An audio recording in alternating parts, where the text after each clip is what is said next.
Head lines آپ نے جانی، بلیٹن کا باقاعدہ آغاز کریں گے۔ سب سے پہلے آپ کو بتاتے چلیں کہ وزیر اعظم نے کہا کہ تاجکستان سے تجارت بڑھانے کے لیے افغانستان میں امن ناگزیر ہے۔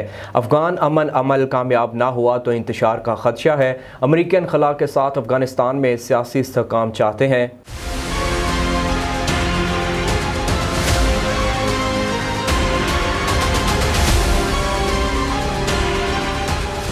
ہم نے ہماری پوری چیمبرز کی بھی آج ابھی آپ نے دیکھ لیا، ان کی ایم او یوز سائن ہوئے ہیں، اور اس سے انشاءاللہ ہماری جو ٹریڈ ٹائز ہیں وہ گہری ہوتی جائیں گی۔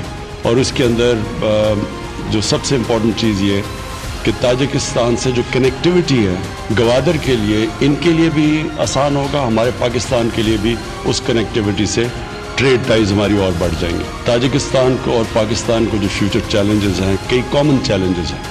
سب سے پہلے کہ اگر ہماری تجارت بڑھنی ہے اور کنیکٹیوٹی تاجکستان سے بڑھنی ہے تو اس کے لیے بہت ضروری ہے کہ افغانستان میں امن ہو۔ اب ہمیں دونوں کو یہ خدشہ ہے کہ جب امریکنز جائیں گے تو اگر ایک پولیٹیکل سیٹلمنٹ نہ ہوئی افغانستان میں تو پھر یہ خدشہ ہے کہ جو کہ جب روسی چھوڑ کے گئے تھے، سوویٹ چھوڑ کے گئے تھے افغانستان کو 1989 میں، اس طرح کا صورتحال نہ پیدا ہو جائے جو تاجکستان کے لیے بھی بڑا نقصان دہ ہوگا اور پاکستان کے لیے بھی بڑا نقصان دہ ہوگا۔ دونوں ملکوں کے لیے یہ سب سے امپورٹنٹ ہے کہ افغانستان میں ایک پولیٹیکل سیٹلمنٹ ہو، کہ جب امریکنز چھوڑ کے جائیں افغانستان کو تو وہاں اسٹیبلٹی ہو، ایک کنسنسس سے ایسی کوئی گورنمنٹ ہو جو یہ انتشار کو روک سکے۔ تو یہ ہم دونوں نے یہ ڈسکس کیا کہ ہم اپنی پوری کوشش کریں گے کسی نہ کسی طرح دنیا کو باقی ملکوں کو بھی ملا کے ساتھ کہ افغانستان کے اندر پیسفل سیٹلمنٹ بہت ضروری ہے۔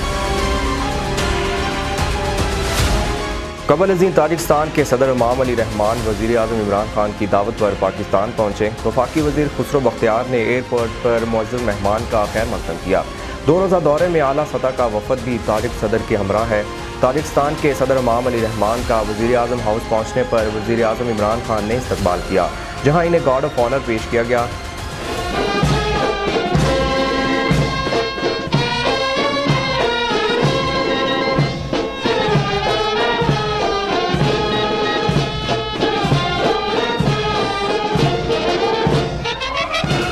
عمران خان نے تاجک صدر سے کابینہ ارکان کا تعارف بھی کروایا۔ تاجک صدر نے وزیر اعظم ہاؤس میں پودا بھی لگایا۔ وزیر خارجہ شاہ محمود قریشی نے تاجکستان کے صدر امام علی رحمان سے ملاقات کی۔ سیکرٹری خارجہ سہیل محمود اور تاجکستان میں پاکستان کے سفیر عمران حیدر بھی موجود تھے۔ 2 طرفہ تعلقات، مختلف شعبہ جات میں 2 طرفہ تعاون کے فروغ سمیت باہمی دلچسپی کے امور پر بھی تبادلہ خیال کیا گیا۔